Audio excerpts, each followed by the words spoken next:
Vida Pública. Bem-vindos à Vida Pública, realizado pela Fundação Baldino do Amaral, TV Jornal Cruzeiro do Sul e TV Com. Este é um espaço democrático de reflexão e troca de ideias sobre os assuntos que, mesmo sem que se perceba, influenciam a vida de cada pessoa.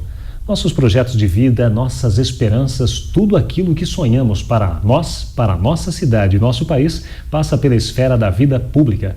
Espaço aberto à pluralidade, Vida Pública é um debate permanente sobre a realidade que nos cerca, para o qual estão convidados você, telespectador, e aqui, em nosso estúdio, todos os que têm alguma coisa importante a dizer. E a palavra hoje está com o presidente da Fundação Educacional Politécnica de Sorocaba, Luciano Cacassi. Nascido em Sorocaba em 7 de julho de 1973, Luciano Cacassi é casado com Alessandra Tesoto Cacassi e pai de Murilo e Marina. Graduado em Administração de Empresas com MBA em Marketing pela Exanc, Luciano Cacassi, que assumiu a presidência da Fundação Educacional neste mês de abril, é responsável também pela diretoria de Marketing e Serviços das escolas da Rede Objetivo de Ensino de Sorocaba, São Roque e Itapetininga. Luciano, seja muito bem-vindo ao Vida Pública de hoje. Obrigado, Fernando. Para a gente é sempre um grande prazer estar num momento como esse, um espaço como esse, para a gente poder discutir algumas ideias, dividir algumas conquistas, dividir alguns desafios, tanto da vida pública como da vida particular, e poder contribuir com quem queira saber um pouco mais sobre educação e a gente poder realmente dividir algumas conquistas juntos. E é isso mesmo, importantíssimo o assunto, o tema educação é um tema que sempre rende muitas discussões. A questão que a gente sempre fala é a base de tudo, né, Luciano? A educação é a base de tudo, educação vem de berço, né? Educação na escola precisa ter qualidade no ensino fundamental, a formação da criança, a formação depois do cidadão, né? Isso. A fase da adolescência, que é uma fase da descoberta, quando a pessoa deixa de ser criança e começa a pensar que é um adulto, né? E aí fica naquela polêmica, né? E, naturalmente, a gente sempre, nessa área, critica muito, e com razão, a questão do poder público e investir mais pesadamente na área da educação, que está faltando muito. Mas antes de a gente falar um pouco sobre esse tema, a educação, e também falarmos da Fundação Educacional Politécnica de Sorocaba, que, para quem não sabe, é a mantenedora do Colégio Politécnico aqui de Sorocaba, vamos falar um pouco de quem é Luciano Cacassi. Luciano, você é nascido em Sorocaba. Como foi a sua formação e a sua vida aqui ao longo destes anos em Sorocaba? Bom, como você disse, eu nasci aqui e acho que desde criança e adolescente, acho que eu já tinha um caminho trilhado por trabalhar em educação, porque eu estava outro dia fazendo umas contas. Eu passei por 7 escolas em Sorocaba. 7 escolas? Eu estava experimentando um pouquinho as escolas para entender um pouco sobre... Fazendo um test drive. Um test drive um pouco nas escolas. Mas foi uma experiência importante, né? O momento da educação, naquela década de 80, era um momento muito diferente de hoje. Eram outros critérios e eu sempre questionava muito isso. E então eu ia procurando as escolas que eu mais me adaptava a estudar e me motivar a estudar, que acho que esse é um dos grandes desafios de motivar o jovem, as crianças a irem para a escola, né? A escola por si só não é um ambiente convidativo hoje, né? Existe um choque muito grande entre o que acontece na vida particular e o que acontece numa sala de aula. Então eu trilhei um pouco esse caminho como adolescente, criança, e depois eu optei por fazer uma faculdade de administração, porque é uma área que eu gosto muito, né? Ingressei numa área importante na minha vida, que foi a área da indústria farmacêutica, no qual eu aprendi muita coisa como executivo, né? Mas algo me faltava muito na minha vida profissional. Eu gostava do que eu fazia muito, trabalhei em Sorocaba, São Paulo, Rio de Janeiro, mas o propósito do trabalho não se enquadrava com o propósito do meu de vida. Acho que a gente tem que ter uma equação que feche, né? Você tem que ter uma boa condição de vida, uma boa condição de trabalho, mas aquilo tem que ter um propósito. Acho que quando você consegue unir as duas coisas, você vai fazer do seu dia a dia um grande prazer de viver e não só de trabalhar, né? Porque a gente passa a maior parte do nosso tempo da nossa vida trabalhando. Uhum. Então aquilo tem que ser um prazer, né? Claro que não é todo mundo que pode escolher isso e eu também fiz isso com muita ousadia para tentar achar isso. Mas hoje eu posso dizer que eu consegui unir as duas coisas. Eu trabalho numa área que eu sou totalmente apaixonado, tenho uma boa condição de vida e tenho um propósito para isso. Então, É por isso que acho que as coisas começam a conspirar a favor, né, Fernando? Você começa a fazer o que você gosta, você vai atraindo pessoas boas ao seu lado, boas condições, boas ideias. Estar aqui hoje é isso também, né? A gente poder compartilhar com as pessoas um pouco desse propósito e de trabalhar na educação. E a gente sempre pensa, né, Luciano, a questão da administração, né? Você fez o curso de administração de empresas por uma opção, né, profissional, mas muito se discute que na educação deveria ter também esse conhecimento da administração, né? Porque o brasileiro não é muito lá administrativo, né? Não. A gente, por exemplo, se pegar um jornalista, por exemplo, o cara vai conseguir administrar um negócio meio complicado.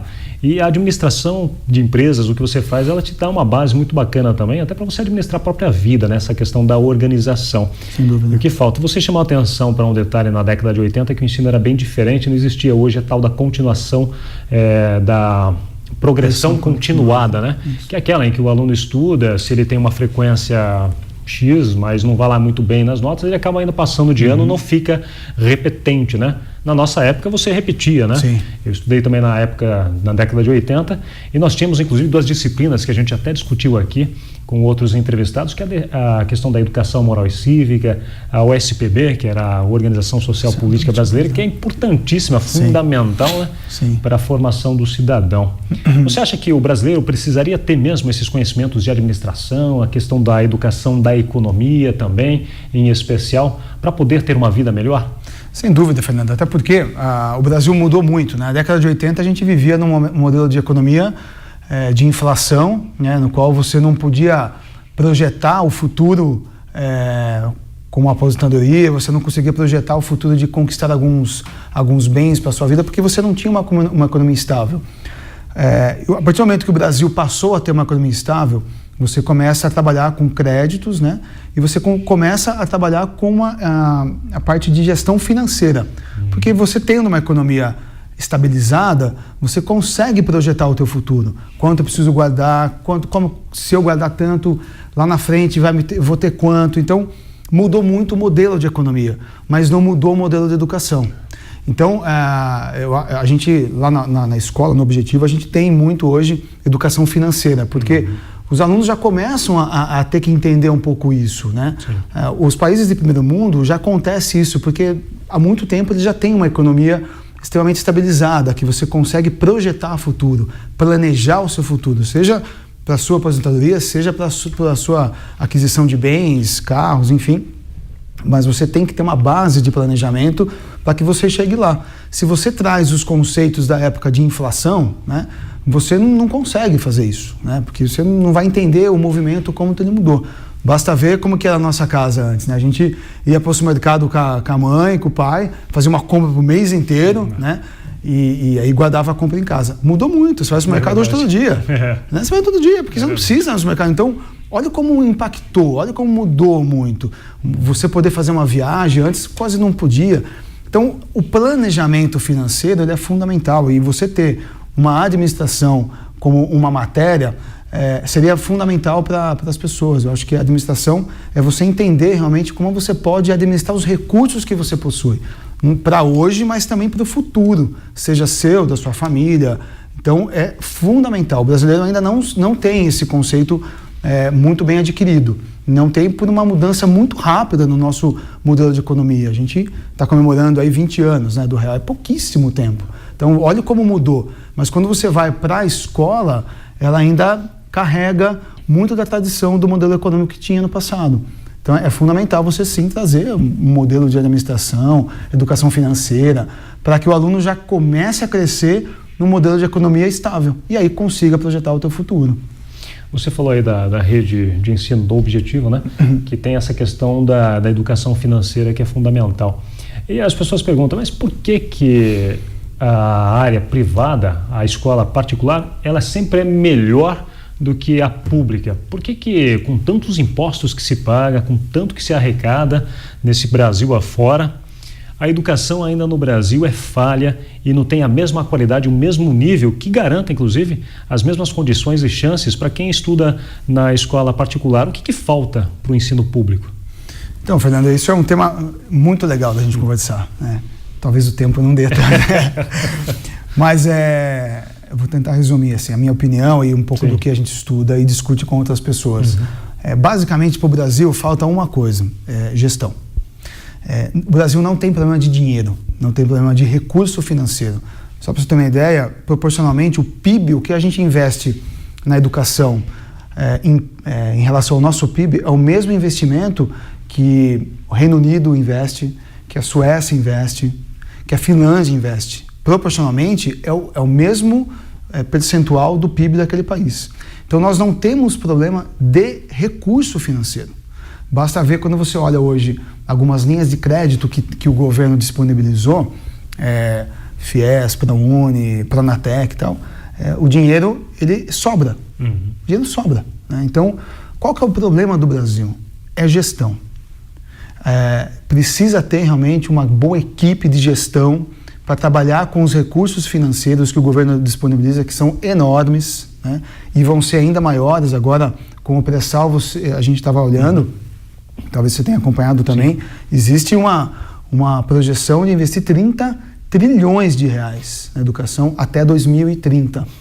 Então, é muita coisa. É uma cifra quase que impensável. É muito dinheiro. Então, com muito menos do que isso, países de quinto mundo se transformaram em países de primeiro mundo.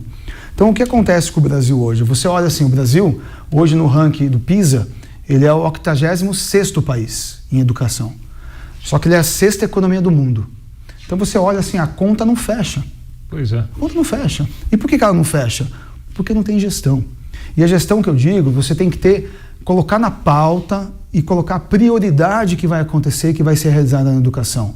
O grande problema do Brasil também é que nós não temos, a exemplo de outros países que têm, nós não temos, por exemplo, um plano pedagógico contínuo, um plano pedagógico único.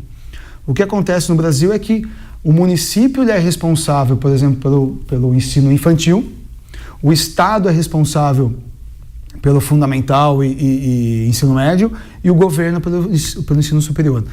Então, você vê que, por você não ter um plano político-pedagógico adequado, porque acaba brigando os estados com municípios, tal, você não tem um plano fechado de pedagógico para aquele aluno.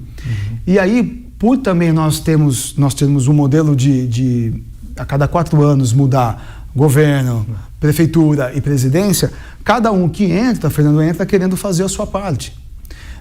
Por mais que tenha boa intenção, mas não dá continuidade ao que estava acontecendo. Então, na minha opinião... E que de repente era bom também, né? Sem dúvida, sem dúvida. Né? O grande problema nem tudo que estava sendo feito era ruim. Até porque, como nós não temos muito tempo, por ser 4 anos, você não consegue medir o que era feito. Então, o que falta para o Brasil é ter um plano de gestão importantíssimo de recursos federais que nós temos, municipais e estaduais. Esses estados tinham que fechar num plano único. É como se empacotasse um plano e falasse, olha, a gente, independente de quem venha, qual seja o partido, a presidência, o que for, nós vamos seguir esse plano político-pedagógico. Nós queremos atingir um nível X. Então, para isso, vamos fazer isso, investir aqui, investir em professor, investir em formação, investir em infraestrutura. Então, por que a educação privada consegue? Porque a gente tem gestão. E aí a gestão te faz ter prioridades, foco e falar, vamos investir agora em estrutura, formação do professor e aí por diante. Então, acho que o problema do Brasil, isso me assusta muito, não é recurso financeiro, a gente não precisa ter mais dinheiro, a gente tem muito dinheiro, Fernando, mas é muito dinheiro. O que a gente precisa ter é gestão de recursos. Só para você ter uma ideia, o que acontece no Brasil, a gente chama aqui no Brasil, a gente tem uma educação de funil. A cada 10 alunos que entram no ensino fundamental, aí pegando tudo, tá? Educação pública e privada, mas um peso maior na pública, sim, somente 1 aluno se forma. A cada 10 alunos que entram, apenas 1 termina o ensino superior. É um número muito assustador. Então, aí você vai entender por que isso acontece. Isso acontece porque, primeiro, você tem muitas vagas no município para ensino infantil e fundamental. Aí vai diminuindo o número de vagas com o poder público para os alunos que queiram estudar gratuitamente. ou mesmo em escola particular. Vai diminuindo essas vagas e os alunos têm que ir para o mercado de trabalho e aí vai ficando cada vez menos, né? Aí quando um grupo que consegue chegar ao ensino superior, ele tem ou ensino público, né, ou ensino particular. E, infelizmente, no Brasil, a gente tem um inverso das situações. Quem é o aluno que entra no ensino público? É o aluno que faz escola particular. Uhum. Quem é o aluno que entra na escola particular? É o aluno, geralmente, que fez o ensino público. Uhum. Porque como o ensino particular ele é mais forte, ele é melhor, ele é mais preparado, prepara melhor o aluno, então esse aluno tem recurso, ele paga a escola particular, passa nas melhores universidades e entra na escola pública. Claro que hoje a gente tem alguns planos importantes de vagas para os alunos que não conseguiam, hoje vão conseguir. Mas essa inversão de valores é algo que não poderia acontecer. Então, assim, a gente tem muita coisa a fazer educação no Brasil. Nos preocupa muito quando a gente olha de novo para esses dados de 6ª economia do mundo e 86ª no PISA. Isso está impactando hoje, você vê que a economia ela já começa a crescer como estava, por vários motivos. Um deles é pela falta de mão de obra. Falta de mão de obra física e falta de mão de obra qualificada para fazer o serviço. Se você pensar 2 minutos, você vai ter alguém próximo de você que não está conseguindo contratar alguma pessoa. Aqui no jornal, certamente, nós temos isso. Por quê? Porque as pessoas trabalham, né? A prioridade da educação nunca foi essa, né, no Brasil. Então, agora que a economia cresce, você precisa ter gente para sustentar. E aí você não tem o pessoal qualificado. Então, nós temos um desafio enorme, né? Seja no objetivo, né, que eu estou nas escolas, seja agora no Politécnico, que é a gente poder qualificar melhor as pessoas, dar mais oportunidade para as pessoas que não teriam, né, poder entrar numa boa universidade, ou poder concluir um bom ensino técnico que dê para ele aí qualificação para entrar no mercado do trabalho. Então, a gente tem que fazer essa parte, mas eu acho que o poder público deveria entender melhor, fazer um bom diagnóstico do que acontece e pegar o recurso que nós temos, que são recursos enormes, e alocar direito num plano estratégico bem elaborado, que isso levasse no mínimo 10 anos para a gente poder construir um bom resultado da educação. Eu acho esse assunto bem e muito controverso mesmo, Luciano, pelo seguinte, porque existem universidades particulares que são muito boas, outras que são razoáveis e outras que não servem, que não são boas, né? E as universidades públicas são as melhores. Você pega, por exemplo, uma USP estadual, você pega uma UFSCar, que nós temos aqui em Sorocaba também, uma Unesp, fazendo justiça, uma FATEC, que forma profissionais na tecnologia. E é o governo, é o Estado, o governo federal que está administrando, que está investindo nisso. Sim. Quer dizer, é possível você ter uma qualidade de ensino, já que você tem na universidade pública, e que essa qualidade de ensino passe para o ensino fundamental, o médio, e para o infantil. É exatamente esse ponto que, às vezes, muitas pessoas ficam se pensando. Por que na universidade pública as pessoas batalham muito, estudam, fazem cursinhos, inclusive, para conseguir estudar na universidade pública, não só porque ela não é paga, mas porque ela tem qualidade de ensino, enquanto quando o teu filho está no nível fundamental, no nível médio, você luta para colocá-lo numa escola particular, porque a pública não serve. Então é controverso isso, porque se você tem dinheiro para investir na universidade, por que não tem para investir nesses outros níveis do ensino que são importantes, mais importantes até, eu diria. Sim. Mas é um pouco disso, Fernando. A gente existe muita... são responsabilidades diferentes, né? Então, acho que uma das coisas que deveria acabar é igual quando a gente fala um pouco das polícias, né? Por ter polícia civil, militar, tal. Tem que ter um plano único, né, de responsabilidade. A responsabilidade é a educação. Então, o que o poder público, seja municipal, estadual e federal, pode fazer para isso? Eu acho que o que deveria acontecer é sentar realmente esses poderes e tomar uma decisão em conjunto, olhando desde a criança, porque todos os estudos que você olha e vê os resultados da criança que teve um perfil de educação desde a educação infantil, essa criança ela é melhor preparada para chegar numa boa universidade, em todos os sentidos, criatividade, maturidade, capacidade de decisão. Então, eu entendo um pouco do governo hoje, que o governo está fazendo uma coisa que não é errada. Ele está disponibilizando hoje muita linha de crédito para que as pessoas que não tinham capacidade financeira possam ingressar na universidade. Acho bom, acho muito bom isso. Mas ele tem que olhar lá para trás, né? Como a gente ficou com uma lacuna muito grande, então, ok, uma coisa é a gente tratar o ensino superior. Acho que a gente está num caminho bom, embora tenha que fazer muito mais, mas a gente evoluiu, né? Acho que o MEC vem hoje muito forte para poder validar as universidades, tem um critério bem rigoroso. Agora, o que a gente pode fazer para o ensino infantil, fundamental e médio, né? Porque quanto melhor a gente olhar para essa criança, olhar para esse adolescente, melhor ele vai chegar preparado para uma boa universidade. E ele melhor preparado, ele vai fazer a universidade melhor. E aí vai formar melhor outros profissionais. Então a gente entra num círculo virtuoso. Então o que precisa é ter um plano estratégico em conjunto de tudo isso. Investir. A gente está vendo agora uma reportagem, aliás, muito bem feita pelo Fantástico, né?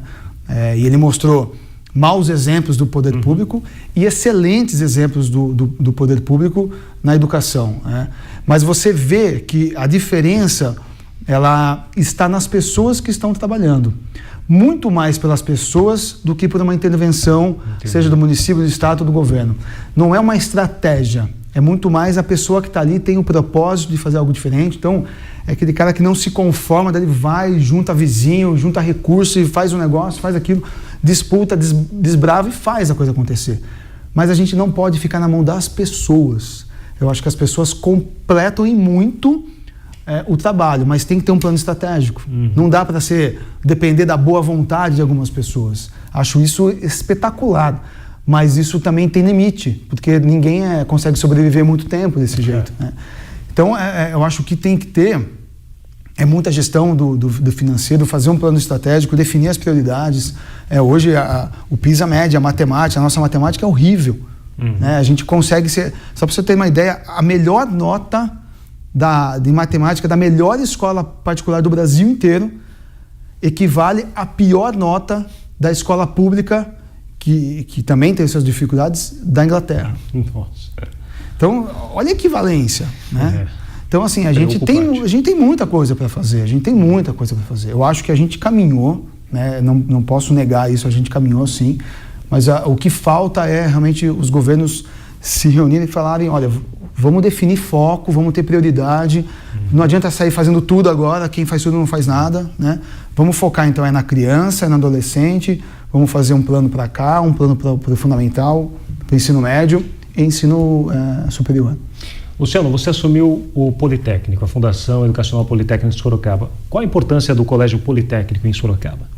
Ela tem um peso muito grande, né, Fernando? Eu acho que começa pelo propósito, né? A gente... um pouco disso que eu estava falando, né? Infelizmente, nesse modelo de educação funil, né, que vai diminuindo o número de vagas para os alunos poderem fazer o ensino médio, o Politécnico ele tem 15 anos, né, e ele formou mais de 6 mil alunos até hoje, né? A grande maioria deles, quase 100%, estão formados em boas universidades ou eles estão trabalhando em ótimas empresas graças ao Colégio Politécnico. Então eu fico imaginando um pouco ao contrário. E se não tivesse o Politécnico, aonde estariam esses alunos? Como são alunos que vêm de escola pública, né? Eles são alunos que não teriam as melhores condições de fazer um curso, de entrar numa boa universidade e entrar no mercado de trabalho. Então o peso do Politécnico ele é gigante, né? Na cidade de Sorocaba e região, porque a gente consegue transformar a vida de alunos que teriam um futuro menos privilegiado, né? Provavelmente não estaria onde eles estão hoje, né? Então a gente consegue olhar para esse aluno com muito critério, com muito rigor, transformar a vida deles, colocar realmente a realização, a possibilidade de realizar um sonho na vida deles, que é o sonho de ser um administrador, que é o sonho de fazer uma boa universidade. A gente teve agora 2 alunas que estão fazendo medicina na PUC em função do ProUni, porque nós tivemos uma boa performance no Enem. Então, olha o trabalho, olha o impacto disso. Aonde estariam essas 2 alunas hoje? Se continuasse fazendo um ensino médio público, se conseguissem vaga para isso, aonde elas estariam? Né? Já que elas não têm nenhuma condição financeira. Então a importância, Fernando, ela é enorme, Agora, é que eu estava dizendo no dia que eu assumi. Acho que o trabalho que foi feito até hoje, pelo Dr. Tibirani, que é uma pessoa que eu admiro muito, a maneira como ele lidou até hoje, desde quando começou até hoje, e está comigo na diretoria. Eu falei, Tibirani, você vai ficar comigo, para a gente aprender junto e fazer alguns incrementos. Eu acho que o que foi feito até hoje foi espetacular, né? Mas a gente pode fazer mais. A gente pode fazer muito mais. Então, acho que o meu propósito é pegar um pouco do que eu aprendi, do que eu gosto de fazer em educação, com bons exemplos que nós temos no Objetivo, que é uma escola de 50 anos e extremamente de sucesso na vida dos alunos que passaram por lá, e poder aplicar um pouco isso no Politécnico. A gente poder transformar a vida de mais alunos, né? Poder ter uma gestão ainda mais eficiente, né? Poder fazer captação de recurso para que melhore. O Politécnico é uma escola que ela vive 100% de doação da Fundação e da Prefeitura, que nós temos hoje um convênio. Isso preocupa, porque a gente tem que ter mais recurso, né? Para que não dependa só disso. Então, como fazer para que a gente consiga mais recurso para aumentar o número de vagas, para garantir e continuar a qualidade do ensino, que é extraordinário, os resultados que nós temos. Então, nós temos, assim, continua tendo uma importância enorme. O desafio é gigante da gente continuar o trabalho que foi feito até hoje. E o desafio é ainda maior de ampliar aquilo tudo, né? Eu acho que se a gente contribuiu com 6 mil alunos, o meu grande objetivo é contribuir com 10 mil, 20 mil, é transformar aquilo num colégio ainda maior. Eu quero fazer aquilo uma referência nacional, né? Tem alguns exemplos muito legais que eu já vi parecido em Recife. Tem uma escola que foi liderada por uma pessoa sensacional, que é o Marcos Magalhães, e ele introduziu um modelo de educação com ensino integral de altíssimo nível, muito parecido com o nosso, onde alunos chegavam desacreditados e hoje são alunos líderes na cidade, pessoas que fizeram faculdades, as maiores faculdades de Pernambuco. Então a gente tem muito para aprender com esses exemplos, poder trazer para cá algumas boas práticas e continuar contribuindo com os alunos que não poderiam fazer uma boa faculdade ou um bom ensino técnico. Até porque quem estuda no Politécnico não gasta absolutamente nada, né? O ensino é totalmente gratuito, o material também fornecido pelo colégio. Existe a intenção de criar novos cursos, Luciano? Sim, sempre existe, sempre existe. Vou te dar um dado importante só para você ver como isso é tão impactante. Estava vendo uma palestra de uma pessoa, que é a Mariana Fonseca, ela trabalha no Porvir. Porvir é um portal que ele mostra tendências em educação e dados que estão acontecendo no mundo inteiro. Ela me deu um dado muito importante. Ela falou o seguinte: Luciano, foi feita uma pesquisa nos Estados Unidos importante sobre carreira. E aí mostrou o seguinte, que em 2025, 50% das profissões mais procuradas em 2025 ainda não existem. E 25% das empresas, das maiores empresas do mundo em 2025 também não existem. Então, só para você ver, Fernando, como a gente tem que olhar para o que está acontecendo. Então, a gente teve um exemplo há pouco tempo atrás, um mês, né, da venda do WhatsApp. Quem poderia, há 10 anos atrás, você poderia acreditar que um aplicativo de mensagem seria vendido por 18 bilhões de dólares? Cara, isso é a venda de uma indústria, uma indústria de chão, uma indústria, né, de produto. Olha como mudou, né? Por isso aí a economia criativa, a gente está discutindo isso, esse evento em Sorocaba agora amanhã e sexta-feira, porque o que vai transformar realmente o mundo é a economia criativa, são os serviços, né? O Facebook, Google, a Apple, são empresas que surgiram pequenas, né? E olha o tamanho que elas estão hoje. E olha o que vai acontecer. Então são empresas que são maiores do que a GM, maiores do que a Ford. Quem poderia imaginar 15 anos atrás que existia uma empresa de internet que é maior do que uma Ford? E isso vai acontecer cada vez mais. Então a gente tem que olhar assim, para os cursos que nós temos e ver como a gente pode contribuir mais. Então a ideia é inovar, sim. Eu gosto muito do modelo de a gente ter tradição e ruptura, sabe, Fernando? Então, e a gente tem que manter a tradição de algumas coisas, porque respeitar o momento de cada um, respeitar o mercado, mas trazer a ruptura com algumas inovações. Eu acho que esse modelo a gente cresce de forma bastante sadia, né, sem romper com a tradição, mas você incrementa algumas inovações que vão contribuir no futuro para o aluno. Muito bem. Luciano, quero agradecer muito a sua participação no Vida Pública de hoje.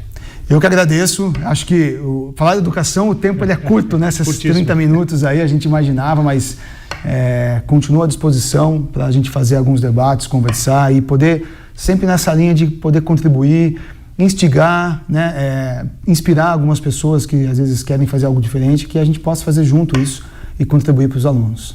Boa sorte nos novos desafios. Obrigado a todos. O Vida Pública de hoje conversou com o presidente da Fundação Educacional Politécnica de Sorocaba, Luciano Cacassi. O programa Vida Pública pode ser assistido no canal de vídeos do portal Cruzeiro do Sul em www.cruzeirodosul.inf.br, na TV Com, canal 7 da NET, TV Votorantim, canal 10 e TV Comunitária, canal 3 pela Supermídia.